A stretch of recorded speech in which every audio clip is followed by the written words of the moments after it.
Hello আসসালামু আলাইকুম, কি খবর সবার? আশা করি সবাই ভালো আছেন। আমি জানি সবাই তানিয়ার বিয়ের ব্লগ দেখার জন্য অধীর অপেক্ষা করছেন। অ্যাকচুয়ালি ওর ব্লগ হচ্ছে এখান থেকে স্টার্ট করছি। আমরা গ্রামের বাড়িতে চলে যাওয়ার আগে আমি আর আমার হাজব্যান্ড আসলাম চেরাগি পাহাড়ে। এখানে হচ্ছে বিয়ের দিন বরকে পরানোর জন্য বরের জন্য মালা প্লাস হচ্ছে বেআইন মালা, তারপর কিছু ফুলের স্টিক, এগুলো সব কিছু অর্ডার দিতে আসলাম। আর চেরাগি পাহাড় হচ্ছে আমাদের বাসা থেকে খুবই কাছে, আর এখানে যতবারই আসে আমার খুব ভালো লাগে, কারণ এই রোডটাতে প্রত্যেকটা সাইডে হচ্ছে আপনার ফুলের দোকান, আর আমার ফুল অনেক বেশি পছন্দ।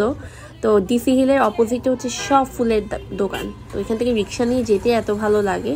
তো আমি আর আমার হাজব্যান্ড এখানে নেমে গেছিলাম। এখানে খুবই ফেমাস একটা শপ, এটার নাম হচ্ছে ডালিয়া। এই ডালিয়া শপটা অনেক পুরানো। আমাদের হাতে যেহেতু একদম সময় কম, তাই আমরা অন্যান্য দোকানে আর ঘুরি নাই, কারণ এই ডালিয়া শপটা যেহেতু অনেক পুরানো। আমার আপুর বিয়ের সময়ও এখান থেকে অ্যাকচুয়ালি সব ফুলের অর্ডার করা হয়েছে, আমার বিয়ের সময়ও অর্ডার করা হয়েছে এখান থেকে। তো এখানে ফুলের অর্ডার দিয়ে আমরা চলে আসলাম হচ্ছে কাচ্চি ডাইনে। এই কাচ্চি ডাইনটাও হচ্ছে চেরাগি পাহাড়ের ওখানে। তো এখানে আমি আর আমার হাজব্যান্ড কিছু খেয়ে নিব, যেহেতু দুপুর টাইম হয়ে গেছে। তো আমি রাইস জাতীয় কিছু খাচ্ছি না, আমি একটা ডেজার্ট খেলাম, আর আমার হাজব্যান্ড হচ্ছে কাচ্চি অর্ডার করেছে। আর আমার তো দেখতেই পাচ্ছেন ম্যাঙ্গো স্মুদি আর হচ্ছে একটা পায়েস। এরপর আমরা চলে আসলাম টেরি বাজারের একদম ভেতরের দিকে। এই জায়গাটার নাম আমার মনে নেই, বাট মার্কেট ফেলে আর একটু ভেতরে আসলে হচ্ছে এখানে সব আপনি ডালা সবগুলো পাবেন, আর পাইকারি জিনিসের দোকান পাবেন। তো এখান থেকে কয়েকটা ডালা সিলেক্ট করলাম, যেহেতু তানিয়ার শ্বশুর বাড়িতে বরের সব জিনিসগুলো দিতে হবে। তো একটু ব্লুইশ টাইপের একটা ডালা সিলেক্ট করেছি। তো একটা দোকান থেকে নিয়েছি, অতগুলো দোকানে অ্যাকচুয়ালি প্রাইস কম্পেয়ার করার সময় নেই, তাই যা যা পছন্দ হচ্ছিল নিয়ে ফেললাম। আর আমাদের ইচ্ছা হচ্ছে ডালাগুলো আমরা নিজেরাই হাতে বানাবো, কারণ সেটার মজাটাই ডিফারেন্ট। আমার বিয়ের সময় আমার হাজব্যান্ডের বাসায় আমি, আমার বড় বোন আর আমার কাজিন, আমরা তিনজন মিলে রাত জেগে আমরা ডালা সাজিয়েছি। কিছু কিছু জিনিস হচ্ছে আপনার টাকা দিয়ে ওইটার মজাটা পাওয়া যায় না। এই ডালা সাজানো ওইগুলার জন্য মানুষ হায়ার করা যায়, ওগুলা তো অনেক বেশি টাকা যাবে তা না, কিন্তু নিজেরা বানাবো ওইটার মজাটা ডিফারেন্ট। গল্পগুজব করে সবাই ডালা সাজাবো, তাই ভাবলাম আচ্ছা নিয়ে যাই। আর ওদের একটা কার্ডও নিলাম, কারণ লোকটা অনেক ভালো, আর উনি হচ্ছে খুবই ফ্রেন্ডলি ছিল, প্রাইসটা অনেক কম রেখেছে, তাই ভাবলাম ওনার কার্ডটা নিয়ে আর আপনাদেরকে একটু দেখিয়ে দিই। আমি আমার হাজব্যান্ড মোটামুটি অনেকগুলো বাহিরের কাজ সেরে ফেললাম। আমার আপু অন্যদিকে কাজগুলো সারছিল, তাই আমরা ভাবলাম আচ্ছা ডালাগুলাগুলো আমরা কিনে নিয়ে আসি।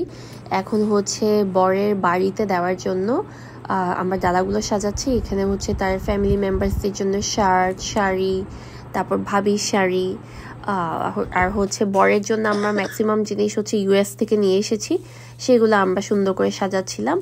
আর কিছু জিনিস হচ্ছে বরকে টাকা দিয়ে ফেলেছিলাম, সে তার মেজারমেন্ট অনুযায়ী সে কিনবে, যেমন হচ্ছে জুতা, তারপর হচ্ছে শেরওয়ানি হোক অথবা প্রিন্স কোট, তারপর হচ্ছে স্যুট যেটা রিসেপশনে পরবে। তো ওগুলোর জন্য তাকে টাকা দিয়ে দিলাম, সেগুলো সে কিনবে। আর যেগুলো আমরা কিনেছি, আমরা নিয়ে এসেছি, সেগুলো আমরা ডালা করে সাজিয়ে দিচ্ছিলাম।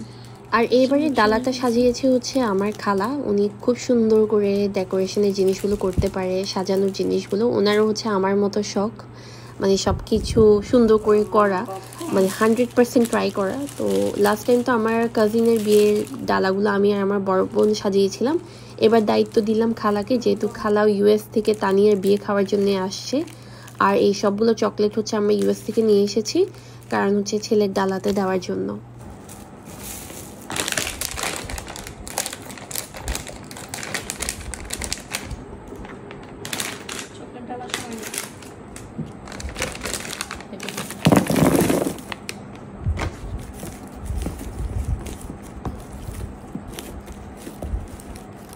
আর এই হচ্ছে আমাদের ডালার ফাইনাল লুক।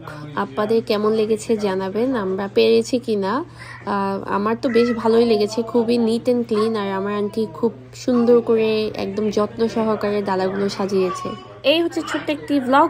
আমরা নেক্সট ব্লগ হচ্ছে বাড়িতে চলে যাবো, সেই ব্লগটা আপনাদের সাথে খুব জলদি শেয়ার করবো। আশা করি ভালো লেগেছে, ভালো লাগলে সাবস্ক্রাইব, লাইক আর শেয়ার করবেন। আল্লাহ হাফেজ।